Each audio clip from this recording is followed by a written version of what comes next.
Hi అందరికీ, welcome back to our channel. ఈరోజు recipe వచ్చేసి రాగి అంబలి.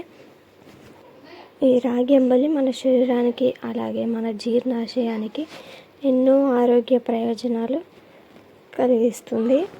అలాగే ఈ రాగి అంబలిని అప్పట్లో ఎలా చేసుకునేవారో మన అమ్మమ్మలు మన తాతలు ఎలా చేసుకునేవారో ఆ పద్ధతిలో మనము ఇప్పుడు ట్రై చేద్దామండి. మీరు కూడా ఒకసారి రాగి అంబలిని ఇలా ట్రై చేయండి, చాలా బాగుంటుంది. ఇప్పుడు ఒక గిన్నె తీసుకోండి. అందులోకి 2 కప్పుల వరకు రాగి పిండి తైద పిండి పోసుకోండి. అందులోకి 1 కప్పు వరకు బియ్యం వేసుకోండి.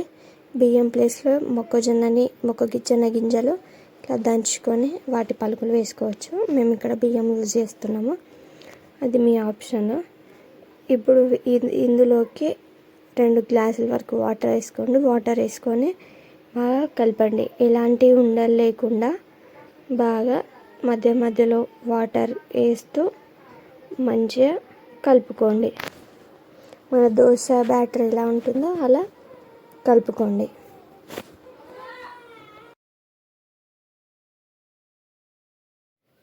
చూడండి, ఇక్కడ చూపిస్తుంది కదా, అలా కలుపుకోండి.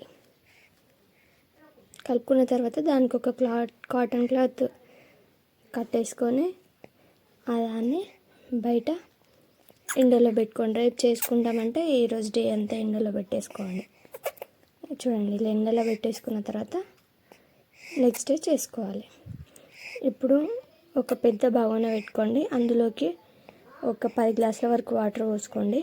వాటర్ ఇలా మసులుతున్నప్పుడు మనం నిన్న కలిపి పెట్టుకున్న దాన్ని రాగిది ఆ పిండిని ఇలా మళ్ళీ ఉండలేకుండా కలుపుకొని ఆ ఏసర్లోకి పోసుకొని బాగా కలుపుకోవాలి. కింద అడుగు మాడకుండా ఇలా మూత తీస్తూ అప్పుడప్పుడు బాగా కలుపుతూ ఉండాలి. 5 నిమిషాలకు ఒకసారి కలపండి, కింద అడుగు అంటకుండా. చూడండి, ఇలా కలుపుతూనే ఉండాలి, లేదంటే కింద అడుగు అంటుతుంది.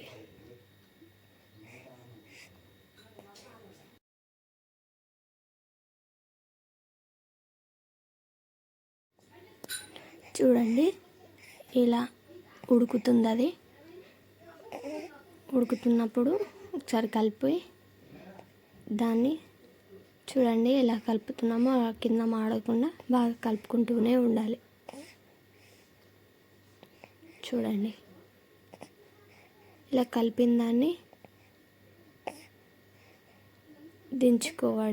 దించుకొని వేరే బౌల్లోకి పోసుకోవాలి.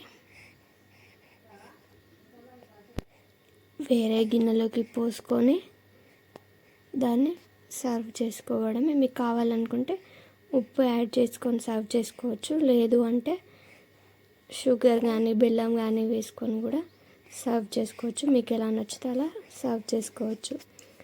ఎన్నో హెల్త్ బెనిఫిట్స్ ఉండే రాగి జావని మీరు కూడా ట్రై చేయండి.